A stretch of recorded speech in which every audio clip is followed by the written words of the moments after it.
Biar ajaibnya makin terasa tuh muncul. Waduh. Muncul duit. Waduh. Luar biasa. Wah, ada. Apa nih? Set, ini lebih banyak dari uang yang tadi, Bang. Ate.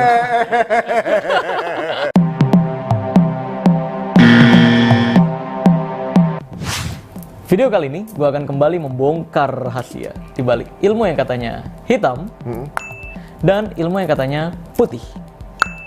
Karena ini adalah ilmu merah. Bus. Nah, pada ilmu merah kali ini gue bersama Bang Ari Untung. Wih, orang yang tidak pernah rugi. Pakai penglaris apa, Bang? Apa? Itu untung terus pakai penglaris apa? Jadi istri saya sebenarnya awalnya karena dia menikahi saya bukan karena cinta, Terus karena apa? tapi karena oportunis. Wih, Sejak menikah sama saya jadi Nyonya Ari Untung, dibaca Nyari Untung. oh iya. Oh iya iya. Dapat ya. Dapat akhirnya ya. Memang nikah itu juga melancarkan rezeki ya, Bang. Amin. Iya, amin amin. Itulah yang membuat selalu beruntung. Oh iya makanya. Coba tolong kasih keberuntungan yang instan dong. Instan. Itu udah dapat banyak. Ada nggak contoh-contoh yang orang bisa tiba-tiba instan jadi untung? Nggak ada dong. Nggak ada. Salah satunya instan jadi untung adalah nikah sama Ari Untung udah. Nah iya itu langsung jadi untung. Langsung jadi untung belakangnya. Tapi katanya ada yang bisa tiba-tiba nggak kerja, ada duit. Ya nggak ada dong, itu penipuan, itu gandain duit, semuanya penipuan. Oh. Kalau gandain duit itu ada, Indonesia harusnya dibayar utangnya sama orang-orang itu. Oh iya, Dong. benar juga. Ngapain kita jualan-jualan BUMN ngapain? Kalau ada gandain duit, udah gandain duit Langsung aja ya. Jadi Bayar. kalau kita pergi ke dukun, dukunnya minta rezeki tapi dukunnya bukan orang kaya, berarti dia bohong. Iya betul. Nah itu benar. Iya kan? Iya benar. Orang kaya pun itu duit-duit dari pasiennya. Iya makanya iya. Kalau bisa gandain duit, langsung minta aja, jangan malah mau ngasih mahar. Kan anehnya gitu. Oh, iya. Dia mau gandain duit, Heeh. si dukun alasannya, sini duit kamu dulu, buat saya gandain. Gitu. Kalau bisa gandain, langsung aja tuh keluar kan? Iya, duit lu aja gandain, kasih ke gua langsung. Bener. Harusnya kan gitu, aneh Kita banget. tiba-tiba mau ada duit, caranya cuma satu. Apa tuh? Ada tuh bentuknya kotak, masukin ke mesin, Oh pencet iya. pinnya, Oh, keluar iya. itu duit. Iya Gitu kan? benar-benar. Ya. Itu baru memunculkan uang yang real. Nah. Asal ada uangnya. Kalau nggak ada ya udah bablas. Oh ya, Bang Ari Untung nih. Saya pernah dengar Bang Ari Untung ada pengalaman perdukunan tuh. Perang perdukunan? Iya, pernah nggak? Perdukunan. Saya ngeliat yang sama Ustadz Faizar tuh. Katanya Bang Ari Untung pernah nemu tanah. Oh itu, ya. Kalau yang Apa gitu. tuh? Tanah ditemuin di mana? Tanah itu ditemuin di bawah meja, Bawah meja apa? bawah meja komputer. Bawah meja komputer. Posisi meja komputernya tuh di ruangan mana, Bang? Di ruangan keluarga ada meja apa namanya? Ya biasa buat kumpul-kumpul, tapi ada suka main laptop di situ tuh. Oh iya. Bukan kita sih ya main. Jadi itu wilayah umum. wilayah umum dari Iya, keluarga. berarti kalau tamu ke situ ke ruangan itu ya? Kalau lagi pas ke situ lantai 2 sebenarnya gitu, bisa jadi. Oh, oke. Oke, jadi ditemuin pada saat apa kok bisa tiba-tiba nemu itu tuh? Jadi sebenarnya nggak sengaja pada itu tanah itu seperti dibungkus kayak lagi orang mau nyakok pohon gitu tuh. Nah gitu. Plastik. Tapi wah kok ada ginian sih gitu. Kitanya sih santai. Ibaratnya ada yang ini mungkin apa namanya beli gula Jawa gitu. Oh, iya, atau iya. ada yang mungkin Bagus. main tanah gitu. Atau yang mungkin ini apa namanya Mau bikin apa-apa prakarya apa gitu Iya, kan iya. awalnya begitu santai itu gitu ya. Terus setelah ditanya-tanya nggak ada? Nggak ada sih. Terus istri bilang, apa ini yang namanya bugul? Nah, Wih. gitu. Kalau ini penjelasan saya pribadi nih ya, Bang Ari Untung, itu sih feeling saya sih memang ada orang yang iseng aja. Dia berpikir, wah dunia artis nih pasti percaya dengan mistis-mistisan. Ditaruhin begini pasti mikirnya macam-macam. Wih, ternyata Bang Ari Untung waras. Mikirnya, oh jangan-jangan gula Jawa udah gitu doang. Iya. Kan? Kalau misalkan nggak waras, orang-orang jadi takut tuh, Bang. Langsung mikirin itu kan? Langsung mikir, Apa jangan-jangan nih? ini santet. Jangan-jangan nanti gue bakal sakit. Kalau dia nggak percaya sama Allah Azza wa Jal, nanti dia akan mengidap penyakit namanya paranoid, gangguan psikologis. Paranoid tahu? Paranoia. Iya, dimana seseorang merasa takut berlebihan. Karena dipikir itu beneran Dipikir itu bisa. santet, sihir, dan sebagainya. Nah, kalau orang nyampe percaya itu santet, wah, nanti gue sakit. terus jadi nggak mood makan, tiba-tiba perut sakit, cocokologinya pasti Gara-gara tanah-tanah. itu? Iya. Oh iya. Terus nyetir motor, nyetir mobil, karena dia kepikiran pasti gue disantet nih. Wih, jadi nggak fokus. Ada kemungkinan kecelakaannya lebih besar. Itulah Terus makanya. abis itu pikir gara-gara ini nih kayaknya. Iya, makanya itu pentingnya pikiran kita jangan sampai tercemar dengan hal-hal yang seperti itu. Jangan sampai takut pada hal-hal yang semacam itu. Udah, kalau nemu kayak gitu, wah ini lumayan bisa buat nyangkok nih. Cangkok. Iya. Gitu. Jadi sebenarnya percaya sedikit aja itu udah potensi syirik ya. Nah iya, jatuhnya kan ketika kita takut selain Allah ya, itu kan jadi syirik jatuhnya. Iya benar juga. Maka dari itu ketika nemu yang kayak gitu, kayak misalkan saya nih, kalau di rumah ada yang naruhin iseng kayak gitu, ada yang ngelemparin jenglot, atau ada orang temen yang pura-pura pengen iseng nih, ngerjain, naruhin paku yang gede, paku yang buat kuncir, terus dililit kain putih, biasa gitu bang yang ditaruhin. Dalamnya ada kembang 7 rupa, ditaruhin di dalam rumah gitu, atau diselipin di mana. Terus pas saya nemu kayak gitu, wah ini ada paku gede, lumayan nih, jadi nggak perlu beli lagi. Iya. Alhamdulillah. Kalau nemu jenglot nih, wih, alhamdulillah pajangan nih. Jadi sebenarnya kita tuh tergantung mindset kita ya. Iya betul. Jadi kadang-kadang orang kalau nemu begitu udah stres duluan. Udah stres duluan, udah takut duluan. Itu yang penyebabnya dia merasakan banyak penyakit-penyakit gangguan psikologis. Jadi kadang-kadang berarti dukun itu bermain sama persepsi dong. Iya. Dan iya betul memang. Dan makanya dukun selalu bilang orang yang nggak percaya santet sulit disantet. Pernah dengar kata-kata? Oh iya. Kenapa hal tersebut terjadi? Karena orang yang percaya santet ketakutan duluan ketika nemu benda gitu. Orang yang nggak percaya santet nemu benda gitu, wah ini orang ketinggalan, kasihan mau nyangkok nih. Makanya banyak santet lebih banyak di sini dibanding di luar negeri. Iya betul. Kayak di misalnya di Amerika atau di Eropa kan mereka nggak kurang percaya. Kurang percaya. Ketika ada yang naruhin kayak tanah kuburan, ini orang iseng banget, jangan sapuin langsung. Nggak jadi gitu kan? Nggak apa-apaan. Setannya ngambek, capek jaga di sini. Iya. Nggak jadi. Iya. Ya. Tapi kalau orang yang ketakutan duluan, ditaruhin tanah kuburan, wah ini nih, gue pasti disantet nih. Wah toko gue pasti sepi nih, kepikiran, nggak mood makan. Akhirnya tokonya buka lebih siang. Akhirnya nggak ada yang, ketika orang bener-bener mau beli, nggak laku. tutup. Bener nggak laku. Padahal dia sendiri. Abis itu ke dukun. Nah ke dukun, dukun pasti bilang ini disantet atau diguna-guna. Pernah nggak sih ada dukun? Enggak, itu cuma perasaan kamu, nggak pernah ya? Jarang, nggak ada. Kebanyakan dukun ya kan buat duitin. Pasti bilangnya kalau nggak santet, guna-guna, pelet dan sebagainya. Itu kata-kata dukun. Kalau apapun penyakitnya, jawabannya adalah guna-guna, santet, pelet. Itu udah. Kalau Kiriman. kita paling sering tuh misalnya ada yang kayak begitu, orang takut, kemudian ada yang lu kayak diikutin deh, gitu tuh. Iya, kan? lu kayak diikutin deh. Ini ada lagi, lu kayaknya digelendotin deh.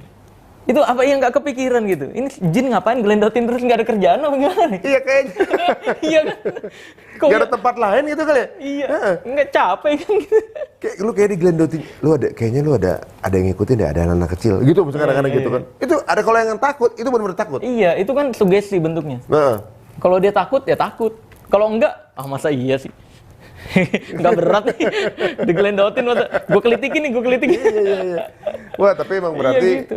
Pikiran jadi, kita berpengaruh. Berarti sebenarnya ada juga dukun itu dia punya kemampuan menghipnotis orang dengan cara persepsi atau gimana? Atau Iya, sugesti verbal yang berbentuk misik-misikan.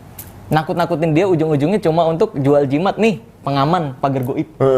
Nih pakai ini untuk biar kamu tolak bala gitu.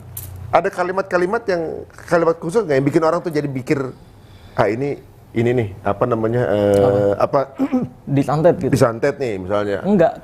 Sebenarnya gini bang, orang yang datang ke dukun, makanya Allah Azza wa Jalla itu melarang kita, bahkan datang ke dukun doang tuh dilarang kan? Datang aja tuh dilarang, mendatangi dukun. Kenapa? Karena ketika seseorang mendatangi dukun, ini 50% pikirannya udah percaya dukun. Tinggal disenggol dikit pasti percaya bang. Oh, dia datang karena percaya. That's right. Okay. Tinggal disenggol dikit pakai trik-trik receh, pakai trik-trik sulap, langsung pasti percaya dia. Orang Kelihatan pintar, keajaiban iya. Kelihatan keajaiban dikit aja percaya langsung. Kalau ada event nih, terus kemudian ada booth peramal, entah pakai tarot, itu termasuk dukun nggak? Ya bagi di Islam dilarang ramalan. Nah itu kalau tarot itu masuknya ke motivasi doang sebenarnya bang. Ya karena saya dulu pun pembaca tarot. Dulunya, tapi tobat lah. Aduh, nggak enak nih orang, kita baca kartu doang bang. Yang baca tarot biasanya di Israel kan? Apa tuh? Emang iya? Tapi ya kalau Nasrani kan Injil, kalau dia baca Taurat. Taurat. Oh, Taurat. Iya, Taurat beda. bukannya kalau harus kita tutupin ya kelihatan sampai kelihatan Aurat itu, ada. Aurat. Ada. Iya. Iya, jadi kalau ramalan pribadi saya magis yang bisa dibilang udah nggak percaya ramalan karena itu masuknya Barnum effect doang. Kata-kata umum yang diucapkan seolah-olah itu mendeskripsikan pribadinya. Padahal semua orang ya kayak gitu. Oh, berarti udah mulai pinter lah. Iya betul. Jadi sebenarnya gitu bang, pikiran kita tuh penting banget, berpengaruh. Makanya seringkali orang-orang yang kena paranoid itu, dia pusing, dia lemes kerja, ketika ke dokter menyatakan ini nggak sakit apa-apa, karena pikirannya yang sakit. Oh gitu. Iya, pikirannya yang sakit. Untuk membedakan dia sakit pikirannya atau dia kena sihir apa? Nah itu memang agak sulit sih ya untuk membedakan itu tuh agak sulit sejujurnya. Karena bagi saya pun selama ini masih bisa dijelaskan semua bang. Kejadian-kejadian orang yang dianggap sihir itu saya masih bisa jelaskan secara ilmiah. Tapi saya tetap mempercayai sihir itu ada. Makanya saya totalitas tetap berlindungnya ke Allah. Gitu. Oh jadi ada dua orang jenis ya? Dua jenis orang, yang satu ke dukun atau yang satu ke ruqyah? Iya betul. Ruqyah itu kan diperbolehkan. Ruqyah itu arti kata sebenarnya adalah mantra. Ruqyah syar'i adalah ruqyah yang sesuai Islam, ajaran Islam. Mantra-mantranya ya pakai ayat Al-Qur'an dan sebagainya. Gitu, arti sebenarnya. Jadi ada ruqyah yang tidak syar'i. Ya yang kayak gitu. Ya itu ngakunya ruqyah tapi kalau kata Ustadz Faizar ruqyah haluyah. Halu. Tapi ada juga yang sosok pakai Quran juga gitu. Iya, berkedok agama. Tapi ada gerak-gerakan gitu keluar paku lah. Saya dulu pernah ada satu belokan, kayaknya kalau di sini nih rawan kecelakaan, jatuh saya. Nah itu, belief itu. Justru karena takut jatuh, jadi jatuh. Iya, that's right. Oh, itu belief tuh kita. Kan jatuh, jadi gitu. Iya. Oh, iya. Karena ketakutan sendiri itu, karena keyakinan kita sendiri. Sampai keselio waktu itu kan, ini waduh ini bisa jatuh nih. Oh jangan-jangan ini ada jinnya nih. Jatuh, habis jatuh, tuh kan jatuh gitu kan. Iya. Padahal kita bisa sendiri. aja yang begitu ya. Itu namanya self sugesti bang. Makanya self talk itu bahaya bang dalam hidup. Self talk itu pernah nggak? Kayak kita lupa kunci. Anjir gue bego banget. Nah itu self talk bahaya. Self talk. Ngomong kayak gitu ke diri sendiri, itu kita mengizinkan diri sendiri untuk menjadi hal buruk. Terus kalau kita lagi nggak enak badan, ntar juga sembuh bener. Iya bener. Jadi gini bang, simpelnya gini contohnya. Pernah main futsal nggak? Sering ya main futsal cowok-cowok. Ketika kaki kita luka berdarah-darah, kita nggak akan ngerasain sakit sebelum kita ngelihat darahnya. Gitu. Karena pikiran kita bisa mengatur mau sakit mau enggak. Oh, gitu. Kalau lagi main kita berdarah main terus. Iya bener main terus nyampe selesai mainnya. Baru istirahat, kok agak-agak perih ya? Wih baru fokus kita keganti. Pernah kecelakaan nih? Kecelakaan, urutan yang tadi. Iya. Kita masuk Solokan kan? Kena comberan semua nih. Iya. Kita keluar dari comberan, keluar mau cuci tangan. Pas kita cuci tangan, ternyata tangan begini, telapaknya ke atas. Jadi kepuntir. Waduh. Tapi sepanjang kita jalan gitu kayak ngambil barang itu biasa aja gitu. Pas lagi kita cuci tangan, tangan kita udah kepuntir begitu. Kata, langsung, pas lihat. Baru terasa. Sebelumnya nggak mau mengangkat tuh segala mau motor lah segala gitu, sendalnya masuk. Pas lihat, langsung ke Haji Naim. Jadi kalau nggak lihat, kita nggak ngerasa sakit. Nah, pas sampai di sana lagi kita mau diurut. Kita udah sakit duluan ketika ngeliat orang lagi diurut. Iya benar. Nah gitu, ruang tunggunya ngeliat kita kita ikut sakit duluan. Iya betul. Itu pengaruh? Iya pengaruh, karena pikiran kita itu akan bisa menentukan kapan sakit, kapan enggak. Ketika orang yakin dia disantet, maka pikirannya akan fokus terhadap sakit-sakit yang ada di dalam dirinya. Yang tadinya harusnya nggak terasa. Karena mencari-cari sendiri. Oh, pantas aja. Iya kan kayak sakit perut, dicocokologiinnya sama santetnya, cocokologiinnya lagi sama kiriman dan lain-lain. Oh, jadi kedekatan kita sama kedekatan sama Allah yang menentukan ya tentunya juga. Kalau apa-apa relate ini qadarullah ya. Iya betul, qadarullah ya udah kayak apapun yang terjadi ya udah ini Allah yang ngasih gitu, takdir. Bahkan kan kayak yang saya udah ceritain di podcastnya Master Dedi juga, di zaman Rasul Shallallahu Alaihi Wasallam ya, itu ada wanita yang ayan. Ada ayam kejang, datang ke Rasul, ya Rasul, ini tolong dong, saya nih sakit, gitu. Saya sering kejang, terus ketika kejang, saya kebuka nih aurat, gitu. Tolong doakan saya biar sembuh. Rasul Shallallahu Alaihi Wasallam itu nggak langsung bilang gini, nggak langsung oke, saya doain, nggak. Rasul Shallallahu Alaihi Wasallam dia memberikan pilihan, kamu milih sabar tapi dijamin surga, atau kedua, kamu saya doakan untuk kesembuhan kamu. Nah, si wanita tersebut nggak milih didoain, tapi milih sabar. Nah, ini bisa jadi, ini contoh bahwa penyakit yang Allah kasih itu bisa jadi Allah Azza wa Jalla ingin mengurangi dosa kamu selama di dunia, agar di kehidupan berikutnya kamu nggak disiksa lagi.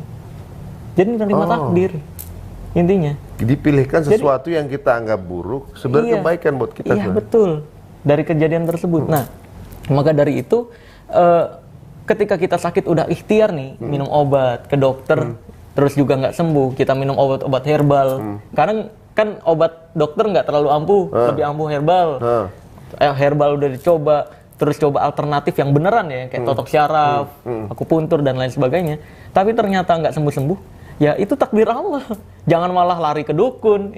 Yang tadinya Allah pengen nurunin dosa, pergi ke dukun malah musyrik. Oh iya. Iya kan? Maka dari itu kita, sekali lagi, kita dituntut untuk usaha doang. Hasilnya biarkan Allah yang menentukan. Kan Masya gitu. Allah, iya kan? Juga ya? Jadi masalah sembuh atau enggak, kembali lagi minta. Mungkin kita lupa. Sebelum berobat, mungkin kita lupa doa. Iya kan? Nah, itu kan dia. Yang penting tuh Allah yang menentukan. Ini ada cerita mirip juga tuh. Dulu ada apa namanya, kayak semacam tes kepada orang yang sakit ya, dengan obat kalau nggak salah gitu kan. Ada berbagai jenis obat. Nah, obat yang benar tapi nggak dikasih khasiatnya gitu. Kalau nggak salah saya dapetnya dari sekolah branding kalau nggak salah. Tapi obat dengan fungsi kosong. Tapi di situ seolah-olah. Iya, itu obat. Itu placebo effect namanya, Bang. Placebo effect. Placebo effect. Itu yang dipraktikkan dukun-dukun. Oh itu? Iya, jadi di sekolah branding juga dibilang begitu. Jadi kita bagaimana membuat persepsi itu seperti itu gitu kan? Bayangkan aja kayak di perdukunan nih, air, celupin trik sulap yang batu nyala. Batu ponari, inget? Bisa ngobatin. Kenapa orang bisa sembuh beneran? Itu placebo effect. Dia sendiri yang menyembuhkan dirinya. Sebenarnya bukan sembuh, tapi merasa sembuh, Bang. Merasa lebih baik aja gitu? Merasa sembuh. Orang kanker nih, kan lemes dan nggak berenergi. Ketika minum air yang diyakini itu obat gitu, minum glek, dia merasa doang sembuh, padahal kankernya makin parah. Makanya ada zaman dulu tuh orang-orang mirisnya adalah lebih percaya ke dukun dulu, duit udah habis baru ke dokter. Karena penyakitnya makin parah, dia merasa sembuh doang. Nah itu, jadi pikiran kita tuh penting banget. Tapi laris dulu itu ya? Iya.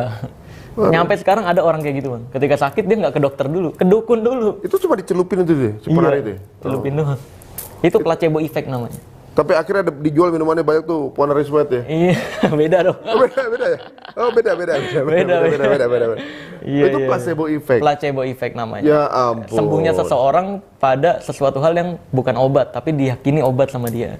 Justru sebenarnya Allah itu udah nyiapin penyembuhnya di diri kita sendiri. Iya, pikiran kita ini betul. Pikiran, makanya bedanya manusia dengan hewan adalah dari kesempurnaan manusia karena punya akal dan pikiran itu. Sedangkan hewan nggak punya akal kan. Nah itu dia. Maka dari itu pikiran kita jangan sampai diatur oleh hal lain dari diri kita. Totalitas harus kita yang mengatur. Nah berikutnya nih, Bang, udah paham nih ya. Jadi sebenarnya pentingnya pikiran kita itu sangat penting sekali dalam hidup. Nah berikutnya saya mau ngajarin memunculkan uang. Nah, yang lagi viral nih, Bang. Oh, yang saya bilang tadi tuh. Iya. Orang lagi viral munculin uang dengan sekejap gitu. Iya betul. Kita tonton dulu videonya nih. Oh siap. Tapi kita nggak tahu nih, ini dibuat videonya nih viral karena hiburan doang, emang menghibur keluarganya terus direkam, atau ini memang berniat menipu dengan ngaku-ngaku nih gue bisa munculin duit gitu. Itu bisa kelihatan dari akun ya kan? Ya, tapi ini diupload sama orang lain. Tapi ya kita husnuzon aja, Bang. Ya, kita berprasangka baik aja. Ini hiburan doang nih. Kita lihat dulu kalau gitu. Apa ini cuma hiburan doang? Apa emang ada niatan khusus? Nah itu dia. Ini yang pertama nih, Bang. Coba Girma.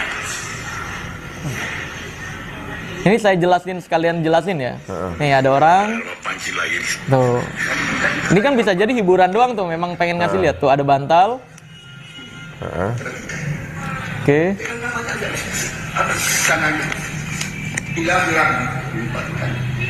Nah.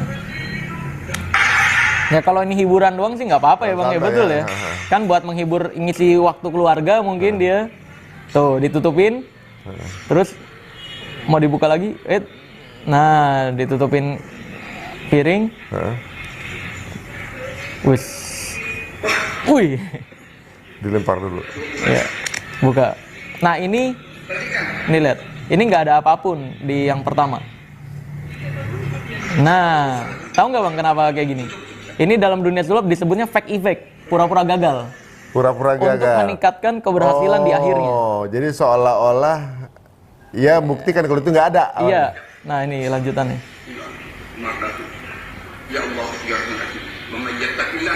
Wah ini parah nih kan, berkedok agama ini nih yang perlu diluruskan. Jangan sampai bawa-bawa agama dalam menunjukkan keajaiban, kalaupun untuk hiburan ya. Tuh, ditutupin lagi. Tutup. Nah ini baru berhasil. Tadi fake effect, pura-pura gagal itu untuk meningkatkan keberhasilan di endingnya ini. Biar ajaibnya makin terasa. Tuh muncul. Waduh. Muncul duit. Waduh. Luar biasa. Ya, kan?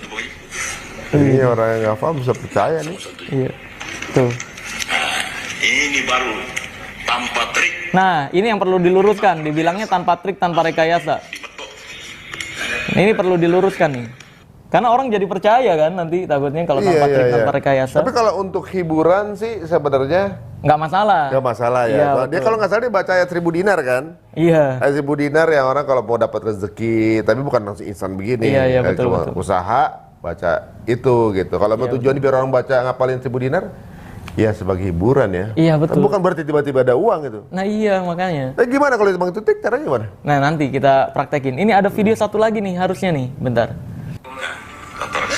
Tuh dia ngambil tisu. Wih hanya dalam keadaan darurat katanya bisanya. Tuh ya. Oh emang dia tokoh ini peraturan. Nggak tahu deh. Tuh. Tisunya dirobek-robek.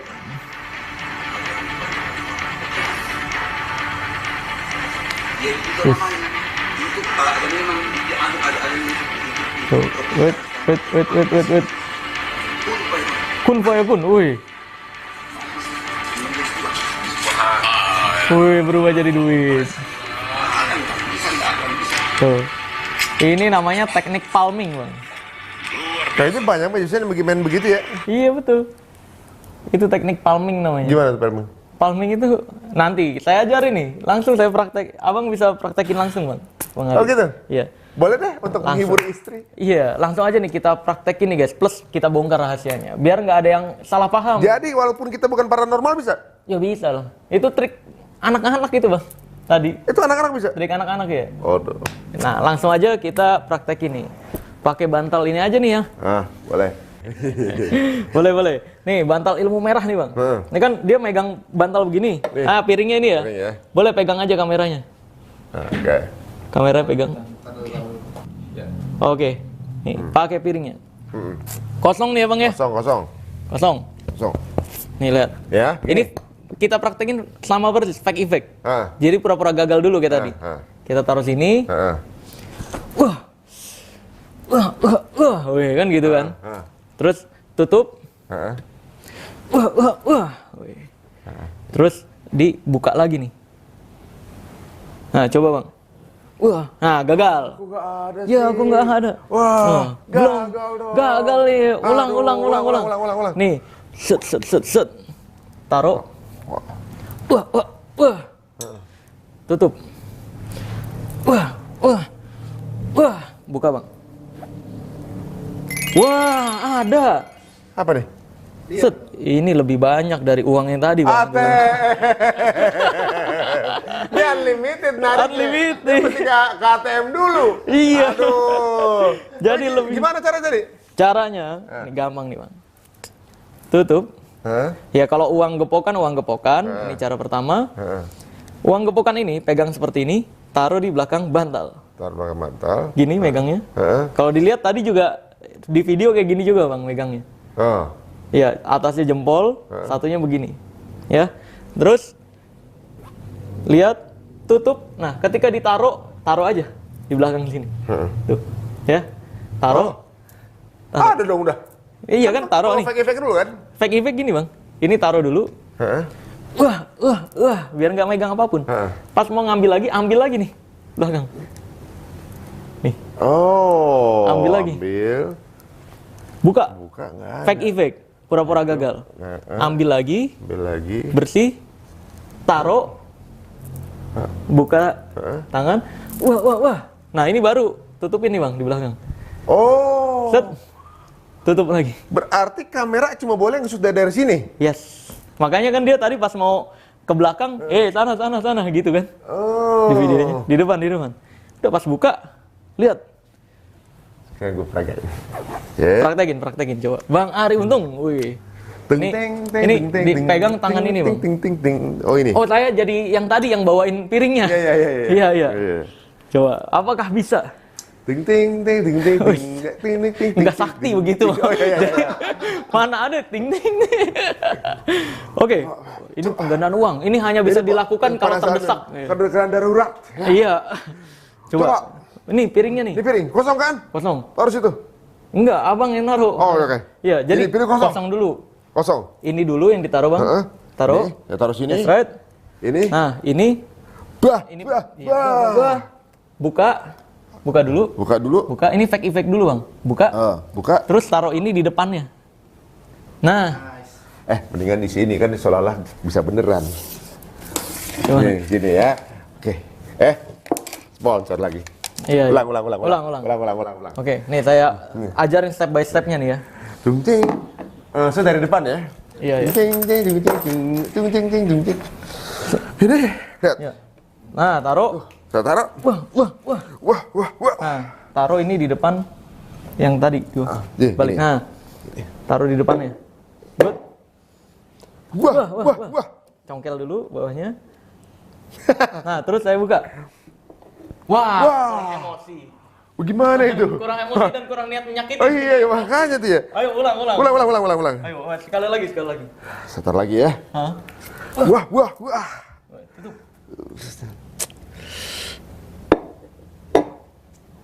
Wah. Buka. Saya nih buka nih. Buka. Wah. Taruh. Belum selesai. Itu lagi. Wah.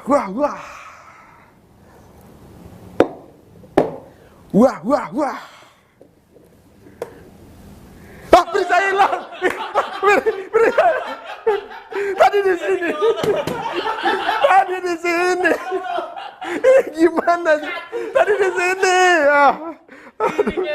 Iya. Wah. Oh gitu.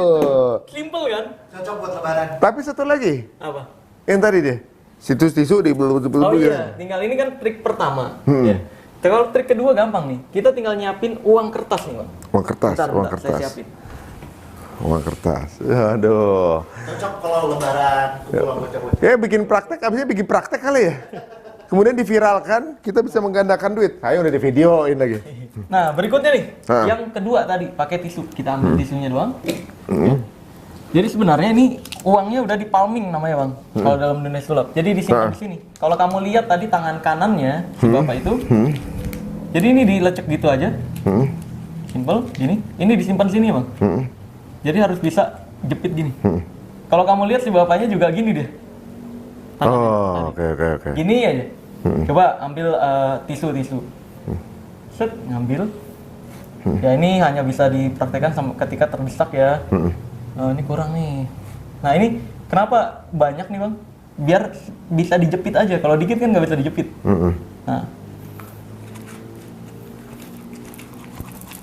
Nah ini langsung ganti posisi sama duit. Tuh.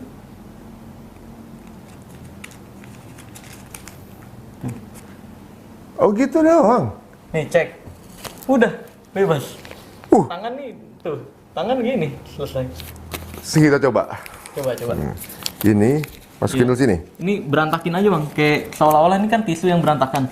Dilipat gini, terus gini. Oke, gini. Sempilin gini ya. Gini, awas bang. Sempilin gini, nah jepit, nah gitu. Oke. Nah gitu, tangan pokoknya gini terus. Nah ya gitu. ya. Seolah-olah nggak megang apa-apaan. Ambilin tisu kan gitu tadi. Coba saya ambilin tisu. Ini nggak rileks tangan saya, ini kayak mau Iya. Nah ini belum terbiasa. Iya. Waktu masih awal wajar. Nih, Ini? nih. Ini ya? Ya robek-robek. Robek ya? Robek. Bilang ini hanya bisa. Ini hanya bisa kalau dalam keadaan darurat dan terdesak. Iya. Kebanyakan ini ya. Iya. Nah segitu. Wow. Tadi kan kun fayakun. Oh, fayakun.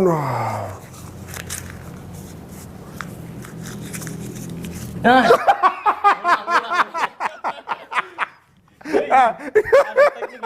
Pakai jatuh sih. Ketika gini, tekniknya adalah gini. Ini jari tengah tuh berpengaruh bang buat neken ini. Jadi ketika mau jatuh, tekan gitu. Nih, set. Pas gini, ubah aja gitu. Set. Tek. Nah ini tekan pakai jari tengah. Oh, oke. Gitu. Ya. Iya. Coba lagi dong. Baru dong. Kita harus membuat ini kelihatan senatural mungkin. Iya, senatural mungkin, betul. Nah, tangannya kan tadi gini aja kan di bangku gitu. Oh, kita lebih rileks tuh. Iya. Ini berdiri nih. Kok ada sampah sih? Iya. Aduh. Ini darurat loh. Darurat ya, kita pengen beli Coba. makanan nih. Coba.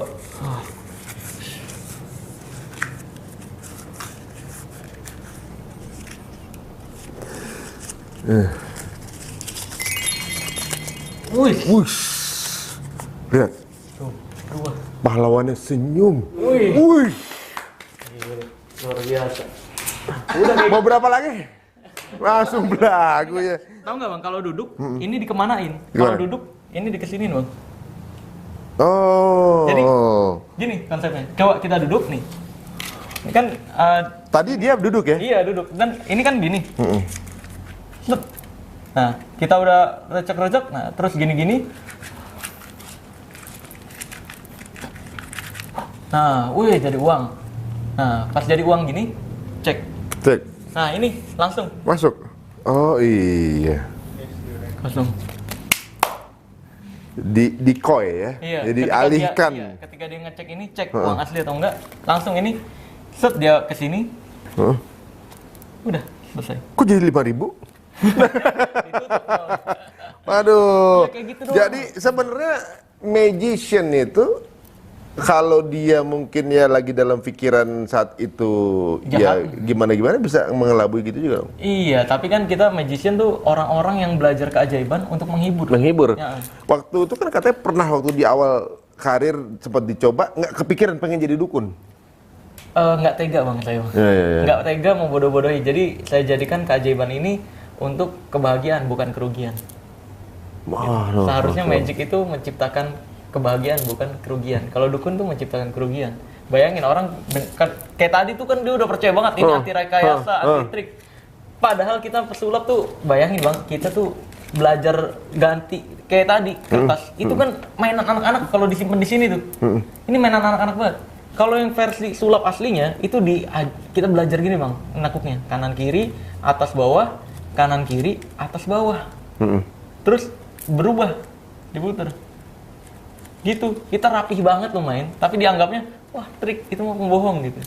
Giliran main yang begitu, amburadul, dianggapnya asli. Mulai sekarang mungkin banyak yang jadi seuzon sama paranormal, sama dukun.